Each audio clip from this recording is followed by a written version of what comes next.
नमस्कार बच्चों। उम्मीद है आप सभी अच्छे से होंगे। ये समाज का हमारा तीसरा वीडियो है। ठीक है, तो समाज अगर आप मेरे ये वीडियो पहली बार अगर आप देख रहे होंगे तो पार्ट 1 और पार्ट 2 भी जरूर देख लीजिए, आपको समाज अगर अच्छे से समझना है तो। हमने पहले पार्ट में आपका समास का डेफिनेशन, अव्ययभाव समास, और दूसरे पार्ट में हमने तत्पुरुष समास और कर्मधारय समास पढ़ लिया है। तो आज हम आगे का पार्ट पढ़ते हैं। ठीक है बच्चों, स्टार्ट करते हैं। बच्चों देखिए, एक मिनट।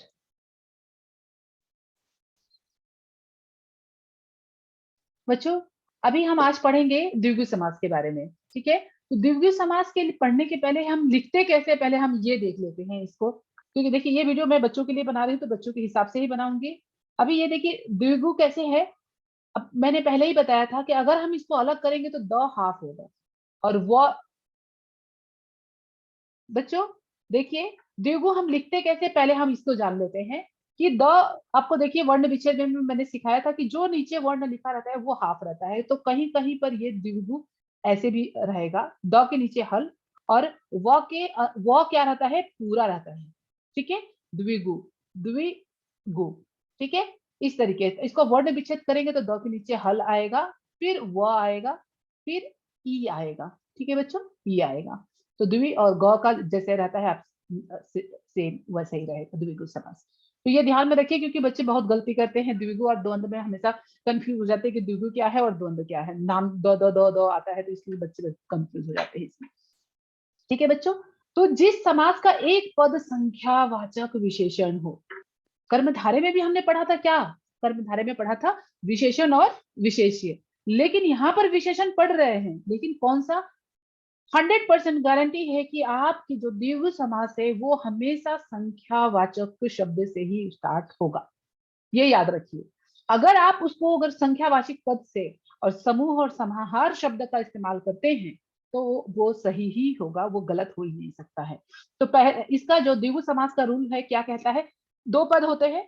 समस्त पद में दो पद होते हैं, प्रथम पद, पूर्व पद और उत्तर पद। पूर्व पद क्या होना चाहिए, संख्यावाची होना चाहिए। ठीक है, जैसे नवग्रह। ठीक है, तो हमेशा याद रखो चंद्र, अभी चंद्र नहीं आएगा यहाँ पर। चौरास्ता, चौराहा, ठीक है, त्रिकोण। तो कभी भी याद रखिए संख्यावाचक अगर शब्दों से स्टार्ट हो रहा है कोई, तो वो विशेषण अगर होता है तो वो क्या होगा, आपका संख्यावाचक विशेषण होगा, पूर्व पद प्रधान होगा, तो उसे हम द्विगु समास ही कहेंगे। अर्थात जिस समास का पूर्व पद संख्यावाचक वाची विशेषण हो उसे द्विगु समास कहते हैं। और इस समास में जो विग्रह करते हैं, उसमें हम क्या इस्तेमाल करते हैं, समूह या समाहार का बोध होता है, इस तरीके से हम उसका विग्रह करते हैं। अब देखते हैं इस शब्दों को कुछ एग्जाम्पल के जरिए हम समझने की कोशिश करते हैं। त्रिवेणी, त्रिवेणी, त्रि मतलब होता है तीन, त्रि मतलब होता है तीन। अगर मैंने हाथ दिखा दिया पांच तो आप बोलेंगे मैम पांच दिखा रहे तीन बोल रहे, त्रि मतलब होता है तीन, तीन वेड़ियों का समूह।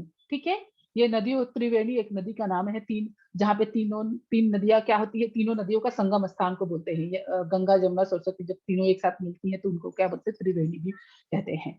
तो जहां पर तीन नदियां आके मिल रही है, ऐसा आपको अर्थ कोई नहीं पूछेगा बच्चों, ये चीज के लिए घबराओ मत कि मैम ने अर्थ बता दिया तो आपको अर्थ याद रखने की जरूरत है, बिल्कुल नहीं। ठीक है, आपको केवल त्रि याद रखना है, त्रि मतलब होता है तीन, त्रिवेणी, ठीक है, त्रिकोण, इस तरीके से तीन मतलब तीन होता है। और संख्यावाची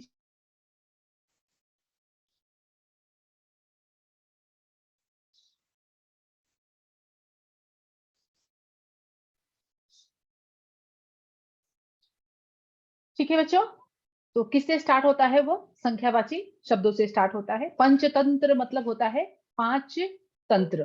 ठीक है, पंचतंत्र मतलब होता है पांच तंत्रों का समूह। ठीक है, अब देखिए अभी यहाँ पर एक चीज और ध्यान में रखने की चीज है, ध्यान में रखने की बात है, क्या रखना है वो भी मैं आपको बताती हूँ कि तो अभी तीन वेड़ी नहीं लिखेंगे।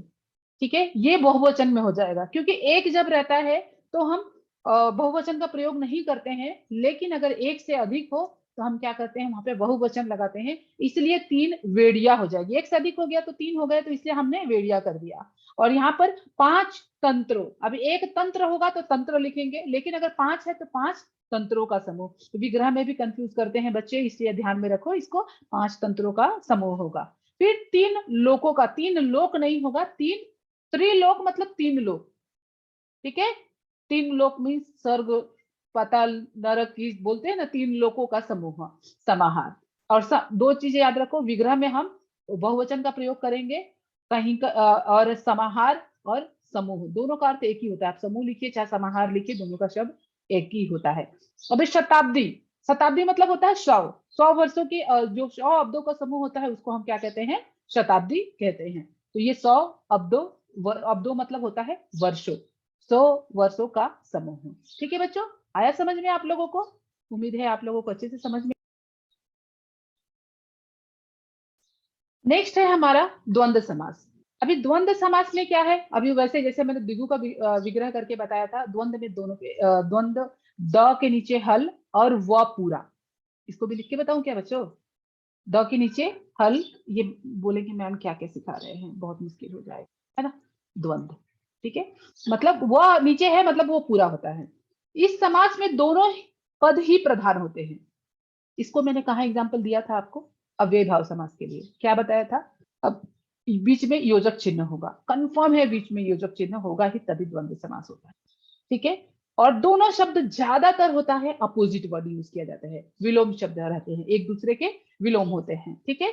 और द्वंद्व समास के समस्त पद में योजक चिन्ह मतलब ये हाइफन, ठीक है, और दोनों का विलोम शब्द का प्रयोग किया जाता है। और इसके विग्रह अगर होता है तो विग्रह में और, अथवा, या, एवं का प्रयोग होता है।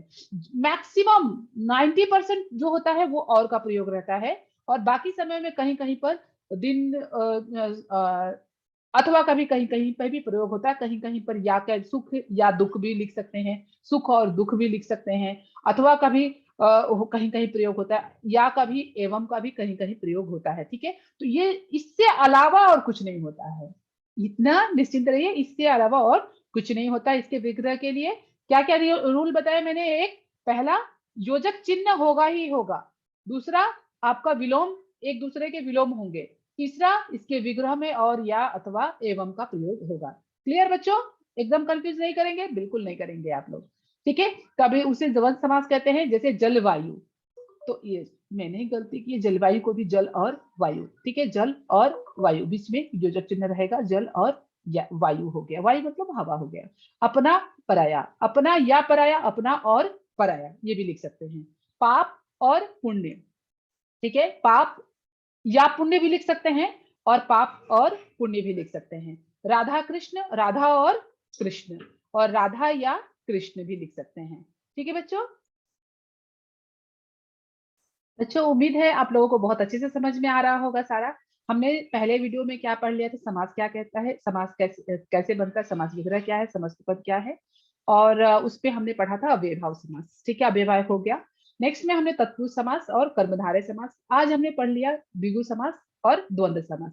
अब बचता है एक बहुब्रीहि समास।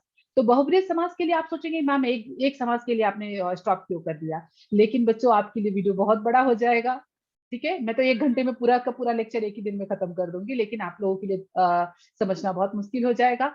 और बहुब्रीहि समास के साथ साथ हम क्या पढ़ेंगे, संधि और समास में क्या अंतर है वो भी पढ़ेंगे, कर्मधारय समास और बहुब्रीहि समास का भी अंतर पढ़ेंगे, और द्विगु समास में और इसमें द्विगु समास में और कर्मधारय समास में भी थोड़े अंतर कहीं कहीं एक जगह आ जाते हैं जैसे, उसका भी हम लोग अंतर पढ़ेंगे, ठीक है बच्चों। तो थोड़ा कष्ट कीजिएगा, वीडियो अगर अच्छा लगे तो नीचे आपको दिख रहा है लाइक बटन, उसे जरूर दबा दीजिए, सब्सक्राइब कीजिए और शेयर कीजिए। Thank you.